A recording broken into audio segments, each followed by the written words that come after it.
오늘 예배에 나온 여러분에게 하나님이 주신 평화와 하나님이 주신 기쁨이 충만하시기를 주님의 이름으로 축원합니다. 함께 읽으신 본문의 말씀, 오늘 우리 매일 성경이 또 우리에게 매일 성경을 통해서 또 우리에게 정해 주신 그런 본문의 말씀인데요. 잠언의 말씀 23장 15절로 35절의 말씀을 중심으로 해서 내 아들아 라는 말씀의 제목으로 여러분과 함께 말씀의 은혜를 나누고자 합니다. 왜 제목을 내 아들아 라고 정했냐면요, 오늘 이렇게 본문의 말씀을 보시면 내 아들아 라는 말이 3번이 등장을 합니다. 그래서 저는 그 내 아들아 라는 이 단어를 중심으로 해서 3개의 단락을 나눠봤어요. 그래서 3개의 단락을 나눠서 그 3개의 단락 가운데 하나님께서 오늘 우리에게 주시는 교훈이 무엇일까, 그것을 여러분 한번 찾아보기를 원합니다. 그래서 이제 그 단어를 한번 그냥 제목으로 사용해 봤습니다. 여러분 한번 본문의 말씀을 한번 봐보세요. 본문의 말씀 어디에 내 아들아 라는 단어가 나옵니까? 전체는 15절에 나오죠. 15절 말씀에 나오고 또 19절 말씀에 또 다시 한번 등장합니다. 또 쭉 가서 26절 말씀을 보시면 내 아들아 라는 말이 나눠집니다. 그래서 저는 이 내 아들아 라는 그러한 단어를 중심으로 해서 여러분 지금 앞에 이렇게 보시는 것처럼 이렇게 3단락으로 나눠서 오늘 말씀에 교훈의 하나님께서 이 말씀을 통해서 우리에게 주신 교훈의 말씀이 무엇일까를 함께 살펴보고자 합니다. 세상의 모든 풍파를 많이 겪은 이 아버지가, 또 그 속에서 많은 지혜를 얻었던 이 아버지가 그의 사랑하는 아들을 향해서 주는 그러한 교훈의 말씀이 오늘 함께 읽으신 교훈의 말씀입니다. 우리의 삶을 살아가는 데 있어서 우리에게 충만한, 아주 충분히 교훈이 될 만한 그러한 말씀이라고 생각을 하고요. 오늘 이 말씀을 들으시면서 오늘 여러분에게 삶에 좋은 교훈이 있기를 축복하고, 또 그 교훈의 말씀을 따라서 지혜 있는 자로서의 여러분의 삶을 살아가는 저와 여러분이 되어줄 수 있기를 주님의 이름으로 축원합니다. 자, 오늘 다시 한번 좀 보여주시면 이렇게 3단락으로 오늘 본문의 말씀을 나눌 것입니다.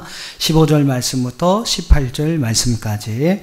15절로 18절의 말씀에 어떤 주제를 그렇게 해봤어요. 뭐뭐 하면 우리에게 유익이 된다. 아버지에게, 자식에게, 가정에게 유익이 되는 것이 과연 무엇일까? 3가지를 이야기합니다. 내 마음이 지혜로우면, 내 입술이 정직을 말하면, 죄인의 형통함을 부러워하지 말고 여호와를 경외하면, 그렇게 하면 어떠한 유혹이 너와 나에게 있을 것이다 라고 15절로 18절에서 말씀하고 있고요. 19절로 25절 말씀은 잘 듣고 지혜를 얻어 바른 길로 가라, 그런 어떤 교훈의 말씀이죠.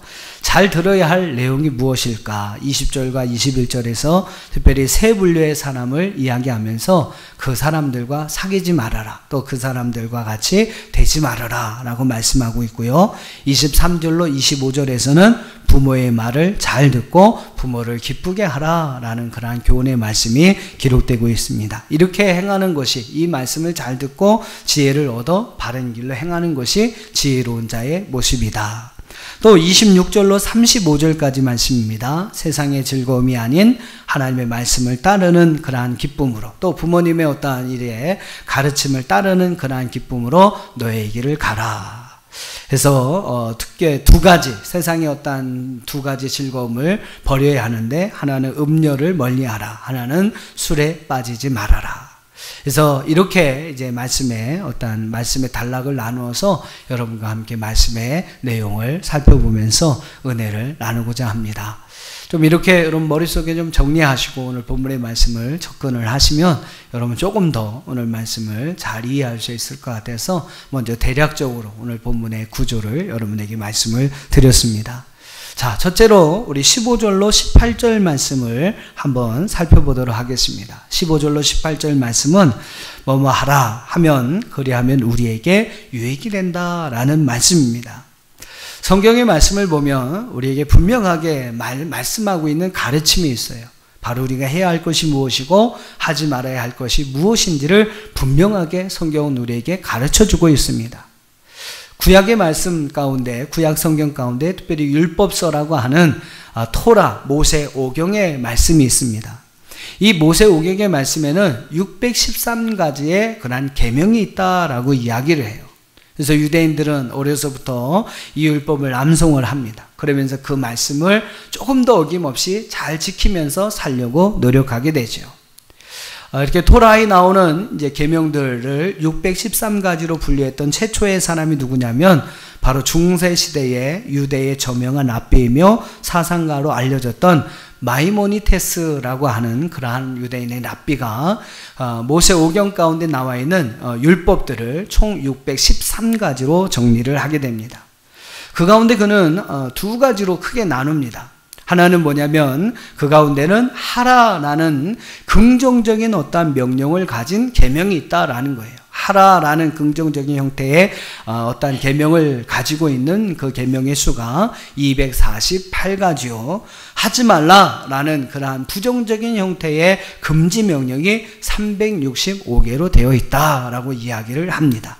그래서 하라라는 명령이 248개, 하지 말라라는 그러한 명령이 365개가 들어있다라고 이야기를 합니다. 그래서 총 613개의 율법이 모세오경 가운데 기록되고 있다라고 이야기를 합니다. 성경에는요, 여러분 이렇게 모세오경에서도 여러분 그렇게 우리에게 말씀하고 있는 것처럼 우리가 해야 할 것, 또 하지 말아야 할 것에 대한 분명한 경계가 있고 분명한 가르침이 있는 것을 볼 수 있습니다. 여러분 그리스도인의 삶이 무엇이겠습니까? 바로 저는 이 말씀을 지켜가는 삶이라고 생각을 해요. 우리 신앙생활은 잘 구별하는 것이 필요합니다. 무엇을 해야 할까? 무엇을 하지 말아야 할까? 성경에서는 우리에게 무엇을 하라고 말씀하고 있고 무엇을 하지 말아라 라고 말씀하고 있는가? 그것을 여러분 잘 구별해서 해야 할 것을 하고 하지 말아야 할 것을 하지 않는 것, 그것이 여러분 바로 우리의 바른 신앙생활이라고 말할 수 있는 것입니다. 자, 여러분 어떻습니까? 여러분 바른 신앙생활을 하고 계시나요? 해야 할 것을 하고 계십니까? 하지 말아야 할 것을 하지 않고 계십니까? 그것을 여러분 잘 구별해서 그 말씀대로 행하는 그 삶이 바로 바른 신앙생활의 삶이라는 것이죠. 여러분의 삶에 이런 아름다운 구별이 있기를 바라고, 할렐루야. 그 모든 구별대로, 그 말씀대로 여러분 그 모든 계명들을, 또한 하나님의 모든 말씀들을 잘 지키며 살아가는 저와 여러분이 되기를 주님의 이름으로 축원합니다. 자, 본문의 15절로 18절을 한번 봐보세요. 15절로 18절의 말씀 보면 이 아버지는 그 아들에게 세 가지를 하라라고 말씀하고 있습니다. 세 가지를 잘하면 너에게도 유익이 되고 나에게도 유익이 된다라고 이야기를 합니다. 자, 15절을 한번 보실까요? 15절에 보니까 내 아들아, 만일 내 마음이 지혜로우면, 내 마음이 지혜로워야 한다라고 이야기를 합니다. 그러면 어떤 유익이 있어요? 나 곧 내 마음이 즐거움을 얻는다. 너로 인해서 아버지인 내가 내 마음이 즐거움을 얻는다라고 이야기를 합니다. 또 16절을 보세요. 16절에 보면 만일 내 입술이 정직을 말하면, 내 입술이 정직을 말하면 내 속에 기쁨이 된다. 내 속이 유쾌하다라고 이야기를 합니다. 그러니까 여러분 자녀가 하나님 앞에 그 마음이 지혜로우면 그 말에서, 그 입에서 그 정직함을 말하면 그것이 자기에게도 기쁨이 되고 유익이 되겠지만 특별히 부모에게 즐거움이 되고 부모에게 기쁨이 된다라는 거예요. 그러니까 여러분 부모가 기뻐하고 부모가 즐거우면 어떻습니까? 자녀에게 그냥 다 내어주는 거죠. 자기를 기쁘게 하는 여러분 자녀에게 부모가 뭘 못 내주겠습니까? 또 17절을 한번 보세요. 17절의 말씀 보면 또 한 가지를 이야기하는데 죄인의 형통함을 부러워하지 말아라. 또 항상 여호와를 경외하라라고 이야기를 합니다. 그러면 어떤 유익이 있어요? 18절에 보니까 내 장래가 있고 내 소망이 끊어지지 아니할 것이다 라고 말씀하고 있습니다. 15절과 16절에서는 나에게 기쁨이 된다. 아버지인 자신에게 기쁨이 되고 즐거움이 된다라고 이야기를 하고 17절과 18절에게서는 너에게 장래가 있고 너의 소망이 끊어지지 않을 것이다 라고 이야기를 합니다. 즉 세 가지를 잘하면 내 마음에 이제 지혜롭고 내 입술이 정직을 말하고 죄인의 형통을 부러워하지 않고 내가 항상 여호와를 경외하면 바로 너와 나에게 유익이 있다라는 그러한 말입니다. 아버지에게도 유익이 되고 아들에게도 유익이 된다라는 것이죠. 이 세 가지를 여러분 잘 기억하셔서 이 일을 꼭 행하는 저와 여러분이 되기를 주님의 이름으로 축원합니다. 또 19절로 25절의 말씀을 한번 봐보세요. 19절로 25절의 말씀을 보면 잘 듣고 지혜를 얻어 바른 길로 가라. 19절의 말씀 보면 이런 말씀이 기록되고 있어요. 19절 같이 한번 읽어보겠습니다. 시작. 내 아들아 너는 듣고 지혜를 얻어 내 마음을 바른 길로 인도할지니라. 아들을 향한 아버지의 바람입니다. 너는 말씀을 좀 잘 듣고 교훈의 말씀, 권면의 말씀을 잘 듣고 지혜를 얻길 바란다. 그리고 내 마음이, 내 삶이 바른 길로 인도함을 받기를 원한다. 이 아버지가 그 아들을 향해서 간구하는, 또 그 아들을 향해서 부탁하는 그러한 말씀이에요. 아들아, 너는 잘 듣고 지혜를 얻어서 내 마음을 바른 길로 인도할 것이다. 이어지는 말씀에 보면 크게 아버지는 두 가지 교훈을 아들에게 하고 있습니다. 어떤 교훈의 말씀을 아들이 들어야 합니까? 첫째로 20절과 21절의 말씀 봐보세요. 20절과 21절의 말씀을 보면 이 아버지는 세 종류의 사람을 이야기합니다. 어떤 종류의 사람을 이야기합니까? 술을 즐겨하는 자, 고기를 탐하는 자, 잠자기를 즐겨하는 자. 이 세 분류의 사람을 이야기하고 있어요. 이 세 분류의 사람을 이야기하면서 술을 즐겨하는 자, 고기를 탐하는 자, 즉 음식을 탐식하는 사람이죠. 그런 사람하고 사귀지 말고 잠자기를 즐겨하는 자와 같이 되지 마라 라고 말씀하고 있습니다. 왜냐하면 술을 취하고 탐식하는 자는 가난해질 것이고 잠자기를 즐겨하는 자는 헤어진 옷을 입게 되기 때문이다 라고 이야기를 합니다. 여러분, 술 취하고 탐식한다는 것, 또 이제 더 나가서 게으르다는 것은 무엇을 의미하는 걸까요? 그것은 방탕한 삶, 스스로의 욕망을 전혀 절제하지 못하고 또 아무런 계획도 없이 목표도 비전도 없이 마구잡이로 살아가는 인생을 의미하는 것입니다. 술과 탐식, 게으름에 빠져 있는 사람은요, 자신의 삶을 견실하게 경영해 갈 수가 없는 것입니다. 그런 사람들은 미래에 대한 아무런 계획이 없는 거죠.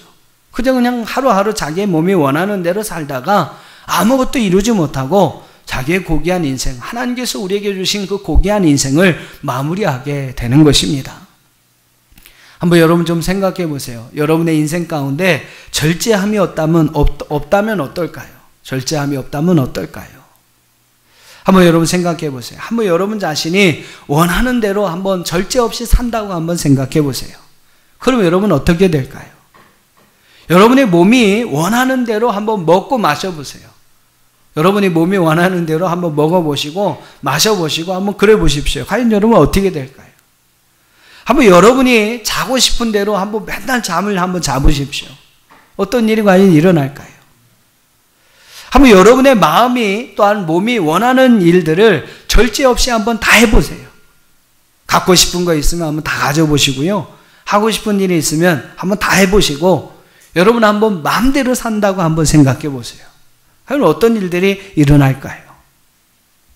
더 나아가서 여러분의 인생 가운데 아무런 목표도 아무런 계획도 없이 여러분의 삶을 산다고 한번 생각해 보시기 바랍니다. 여러분의 인생에 아무런 목표, 아무런 계획도 없이 그냥 하루하루를 살아간다고 생각해 보세요. 과연 여러분의 인생이 어떻게 될까요? 저는 한마디로 이야기해서 짐승같이 될 거다라고 이야기를 할 것입니다. 사람같이 사는 것이 아니라 여러분이 원하는 대로 한다면, 여러분의 몸이 원하는 대로, 여러분이 마음이 원하는 대로 여러분의 삶을 산다면, 아무런 목표도 아무런 계획도 없이 하루하루의 여러분의 삶을 살아간다면 그것은 사람이 사는 게 아닙니다. 그냥 짐승같이 살아가는 것이죠. 사랑하는 성도 여러분, 오늘 우리 인생에는요, 절제함이 필요합니다. 하고 싶은 대로 다 하면 행복할 것 같지만 전혀 아니라는 거죠. 여러분 마음대로 다 살 수 없는 것이 바로 우리 인생이라는 것을 꼭 기억해야 합니다. 때로는 양보해야 합니다. 때로는 이해해야 합니다. 때로는 마음에 안 들어도 마음에 드는 척하며 살아야 합니다. 싫어도 좋은 척 해야 할 때가 있고 좋아도 싫은 척 해야 할 때가 있는 것이 바로 우리의 인생이라는 것이죠. 여러분의 마음대로, 여러분 성격대로, 여러분의 고집대로 살 수 없는 것이 여러분 우리의 바로 인생이라는 것입니다. 또한 우리의 인생에는요, 분명한 목표와 계획이 있어야 합니다. 현실의 삶에 만족하지 않고 더 좋은 날을 그려가며 미래에 대한 꿈과 소망을 가지고 미래지향적인 어떠한 삶을 살아가는 것이 바로 우리의 인생이 되어야 한다는 것입니다. 여러분에게는 5년 후, 또 앞으로 10년 후에 대한 계획과 목표가 있습니까?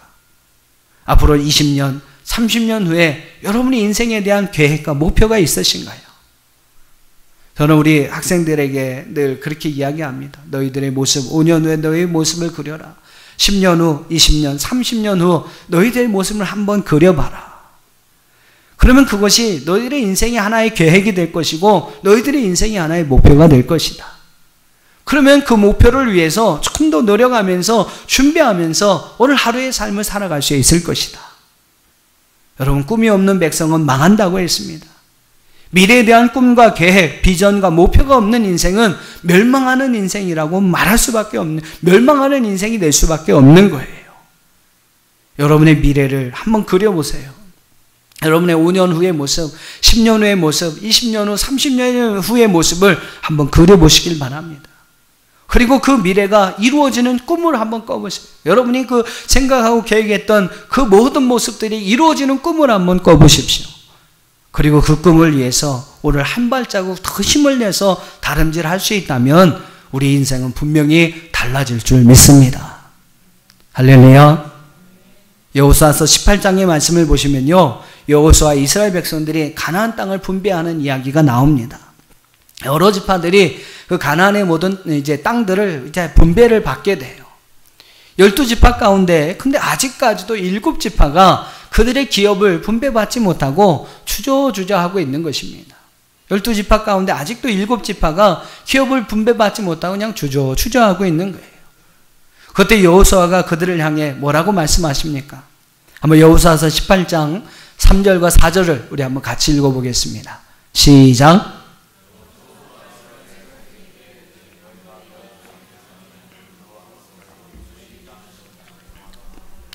어느 때까지 지체하겠느냐? 너희는 각 지파에 3사람씩 선정하라. 내가 그들을 보내리니 그들이 일어나서 그 땅을 두루 다니며 그들의 기업에 따라 그 땅을 그려가지고 내게로 돌아올 것이다. 주저주저하게 땅 분배를 받지 못하고 주저주저하고 있는 7지파들을 향해 여호수아가 요구하는 것은 뭐냐면 너희 각 지파별로 3사람씩을 선정해라. 그리고 그 땅을 두루 다녀봐라. 그리고 너희의 기업이 될 만한 그 땅, 너희의 기업이 되기를 원하는 그 땅을 그려가지고 내게로 와라 라고 여러분 여호수아가 그들을 향해 7지파를 향해 명령을 하고 있는 거예요. 주저하고 있으면 그 땅의 기업을 받을 수 없어 하는 것입니다. 그래서 여러분 여호수아는 그들을 향해서 그 7지파들에게 그 땅을 다니면서 너희의 기업이 되기를 원하는 그 땅을 그려가지고 와라 라고 여러분 그 백성을 향해 말씀하고 있는 것입니다. 일단 여러분 계획, 플랜이 있어야 해요. 그 땅이 그래야만 여러분 그 땅에 대한 기대와 소망을 가질 수 있는 것이고 그래야만 여러분 그 땅을 자신의 기업으로 만들 수가 있는 것입니다.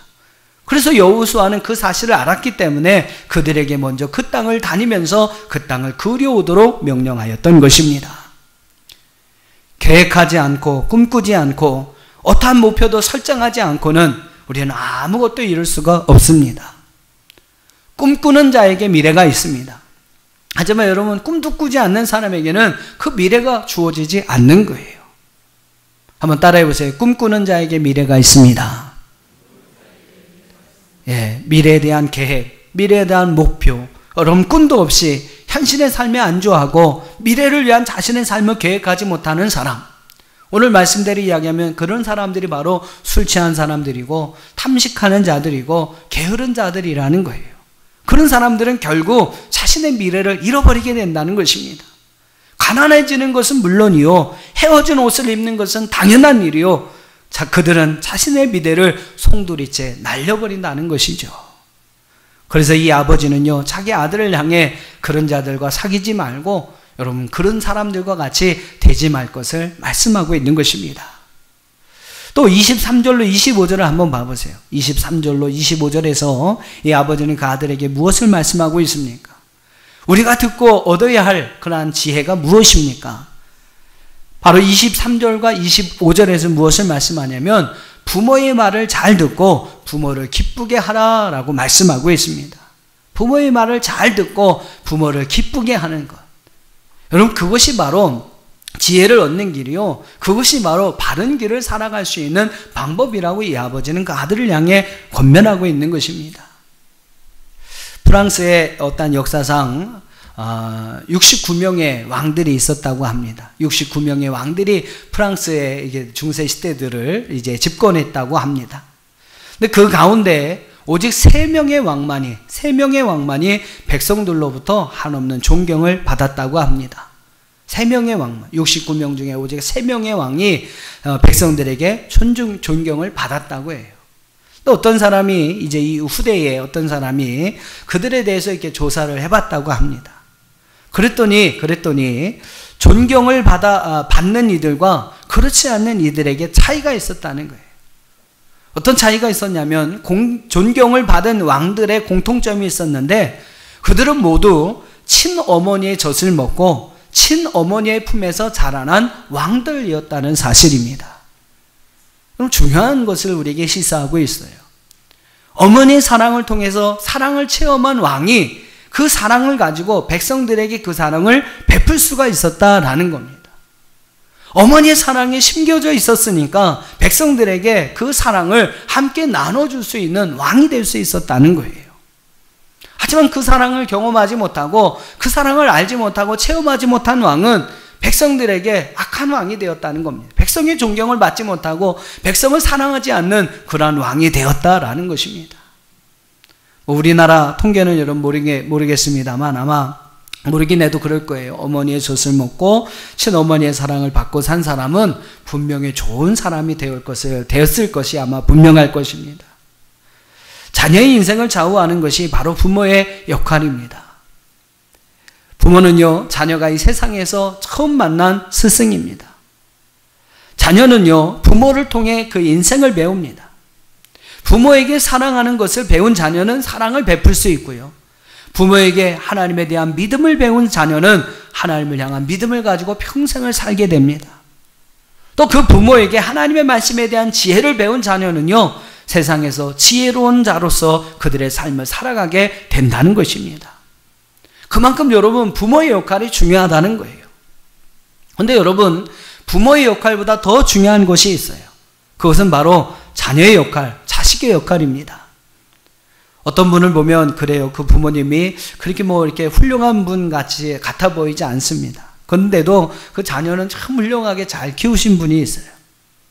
그런 분은 이제 그렇습니다. 부모도 여러분 잘 키웠지만 자식으로서의 그 역할을 잘 하는 것을 볼 수 있어요. 그러니까 자식으로서 자신의 역할을 잘 하니까 그가 여러 면에서 인정을 받는 사람이 되는 걸 볼 수 있습니다. 그러니까 여러분, 자녀에게 있어서 부모는요, 자기에게 생명을 주었다는 그 하나만으로도 존경을 해야 할 대상이라는 것이죠. 여러분, 우리가 자녀로서 부모를 존경해야 하는 중요한 이유가 있습니다. 그것은 바로 그 부모가 나에게 생명을 주었다는 거예요. 그 부모가 없었다면 여러분, 우리는 태어나지도 못했을 것입니다. 나에게 여러분, 세상에 그 무엇보다도 귀중한 생명을 주었다는 것, 나 같은 존재를 이 땅에 있게 하였다는 것, 여러분, 자녀는요, 이것 하나만을 가지고도 부모에게 감사해야 하고 이거 하나만을 가지고도 부모를 존경해야 한다라는 것입니다. 가시고기라는 작은 물고기가 있어요. 가시고기. 산란기가 되면 암컷은요, 알을 낳고 떠나버립니다. 그러면 이제 순놈이 이제 남아가지고요, 그 알이 부화될 때까지 그 알들을 보호하고 지키는 역할을 합니다. 막 날갯짓을, 지느러미 짓을 하면서 신선한 공기를 그 알에게 막 공급해줘요. 혹시라도 침입자들이 와서 알을 빼앗기면 안 되니까 막 최선을 다해 자기 몸을 이렇게 다 내어놓고, 어떻게 목숨을 내어놓고 그 알들을 보호합니다. 그리고 여러분, 새끼 고기들이 이제 알에서 깨어나면 둥지에서 둥지 그 아래서부터 깨어날 때가 되면 이 이 순놈인 이 가시고기는요, 자기의 생을 그곳에서 마감을 합니다. 그 알들을 보호하고 그 알들이 깨어날 때까지가 어떻게 보면 그 가시고기의 마지막 인생이었다라는 것이죠. 우렁에 관한 이야기도 여러분 잘 아시죠? 우렁은 자기 자신의 몸에 알을 낳습니다. 그리고 그 알들이 이렇게 깨어나면요, 깨어나서 새끼가 되면 어미의 살을 파먹으면서 성장을 합니다. 마침내 이 어미는요, 살 한 점 남김없이 그 새끼들에게 다 자신의 몸을 먹이로 주고 빈 껍데기가 되어서 조용히 이제 물에 떠다니게 됩니다. 자녀에게 여러분 이러한 사랑을 주지 않는 부모가 어디 있겠습니까? 그만큼 자식을 향한 부모의 사랑은 대단한 것이죠. 그 사랑과 은혜를 모른다면 그런 사람은요, 세상의 어떤 진리도 깨달을 수가 없는 것입니다. 그래서 소크라테스는 이런 유명한 말을 했어요. 부모의 은혜를 모른다면 너의 친구가 되어줄 사람은 아무도 없다. 부모의 은혜를 모르는 사람이라면 너의 친구가 되어줄 사람은 아무도 없다. 부모의 은혜를 알지 못하는 사람하고는요, 친구도 되지 마라, 상종도 되지 마라 라는 이야기입니다. 오늘 본문의 24절과 25절도 그 사실을 우리에게 분명히 강조합니다. 24절, 25절을 한번 같이 읽어보겠습니다. 시작. 의인의 아비는 크게 즐거울 것이요 지혜로운 자식을 낳은 자는 그로 말미암아 즐거울 것이니라. 내 부모를 즐겁게 하고 너를 낳은 어미를 기쁘게 하라. 부모가 좋은 본으로 자식을 잘 키우면 그 자식으로 즐거움을 얻게 되고, 지혜로운 자식은요, 그의 부모를 즐겁게 하고 기쁘게 하는 삶을 살아가게 된다라는 것입니다. 19절에서 여러분 잘 듣고 지혜를 얻어 바른 길로 가라라는 교훈과 함께 이 아버지는 두 가지 교훈을 이야기했습니다. 하나는 술을 즐겨하는 자, 음식을 탐하는 자, 잠자기를 즐겨하는 자와 사귀거나 그들과 같이 되지 말아라. 또 하나는 부모를 즐겁게 하고 부모를 기쁘게 하라라고 말씀하고 있습니다. 두 가지를 말씀하고 있어요. 하나는 교제, 사귐을 이야기하고 있고, 또 하나는 부모 공경을 이야기합니다. 누구와 교제하며 살아가느냐, 자신의 여러분 근본이 되는 부모에게 어떻게 행하느냐, 여러분 그것이 바로 우리 인생을 바른 길로 인도하는 두 가지 중요한 요소가 된다는 것을 오늘 본문은 이야기하고 있습니다.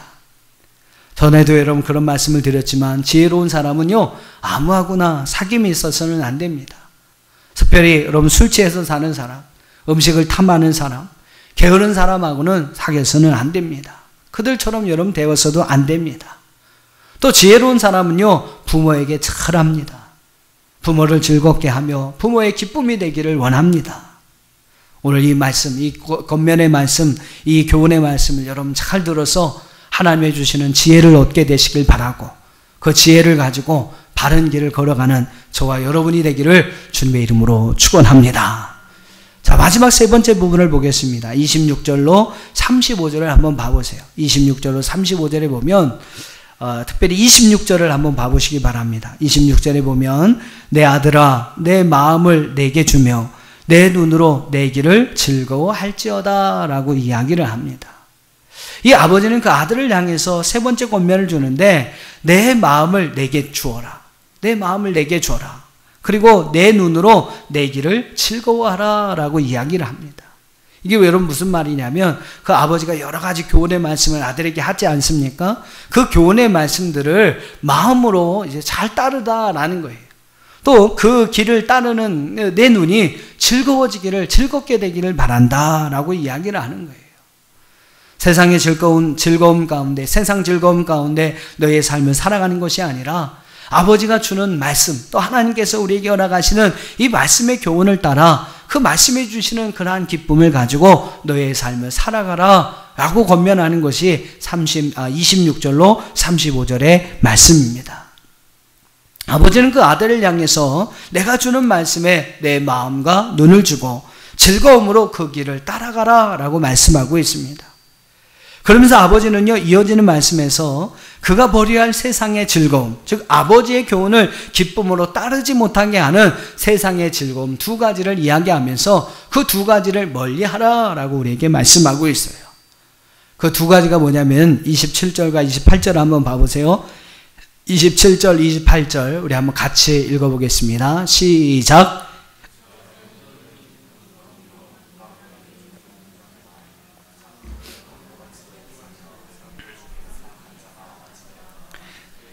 예, 아버지의 교훈을 기쁨으로 따르지 못하게 하는 세상 즐거움, 그 첫 번째가 뭐냐면 바로 음료라는 거예요. 음료의 유혹입니다.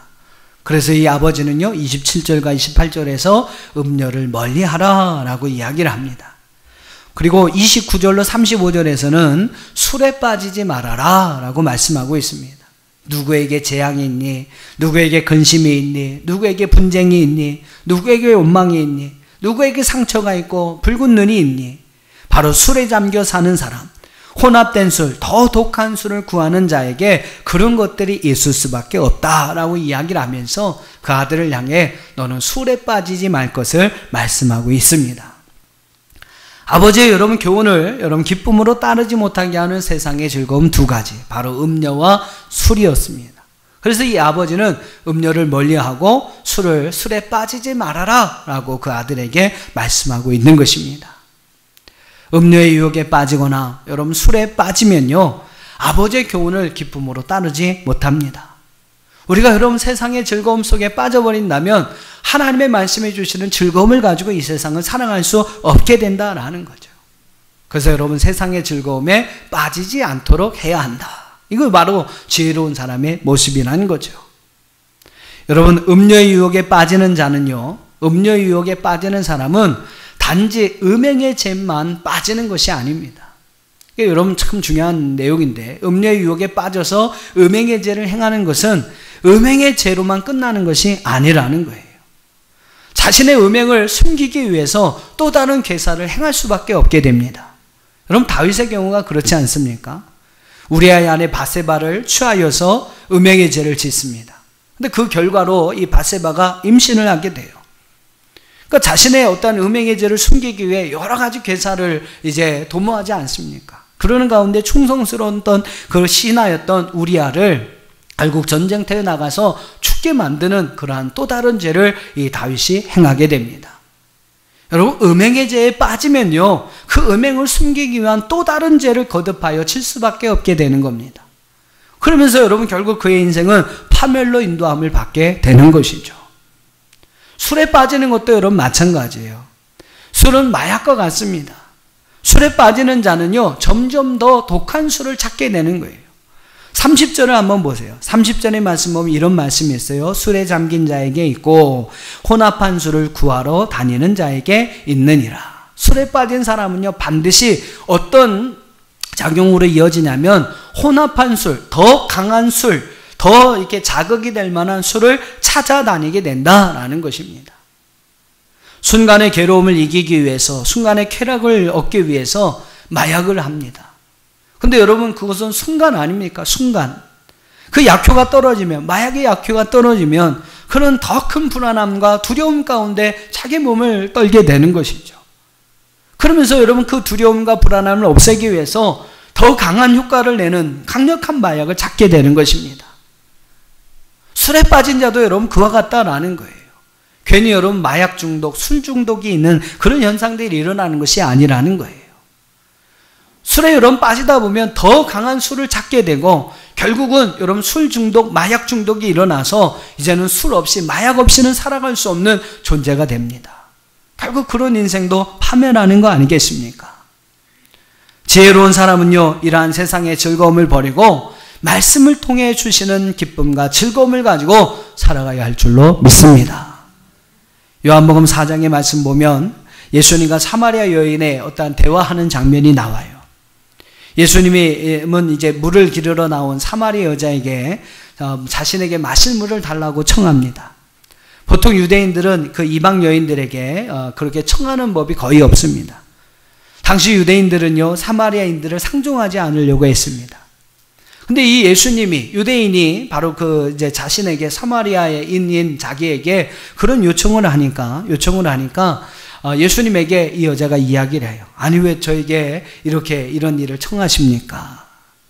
그때 여러분 예수님께서 아주 유명한 말씀을 하죠. 여러 가지 이제 그 여인에게 복음을 전하시면서 예수님께서 유명한 말씀을 합니다. 요한복음 4장 13절 이하인데 한번 같이 읽어보실까요? 요한복음 4장 13절로 15절 같이 읽어보겠습니다. 시작.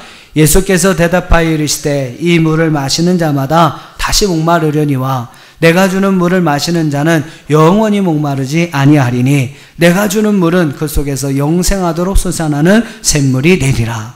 여자가 이르되 주여 그런 물을 내게 주사 목마르지도 않고 또 여기 물 기르러 오지도 않게 하옵소서. 세상에 주는 기쁨과 즐거움은 여러분 다시 우리를 목마르게 합니다. 이 사마리아 여인이 그랬어요. 이 여인은요, 그런 세상의 즐거움을 찾다가 남편을 5번이나 바꿔치웠던 여인이었습니다. 하지만 여러분, 바꿔도 그녀의 어떠한 목마름을 해결할 수가 없었던 것이죠. 그런 가운데 여러분, 예수님의 이 말씀을 들으니까 귀가 쫑긋한 거예요. 영원히 목마르지 아니할 무엇이 있다라고 말씀하시니까 이 사마리아 여자가 귀가 쫑긋한 겁니다.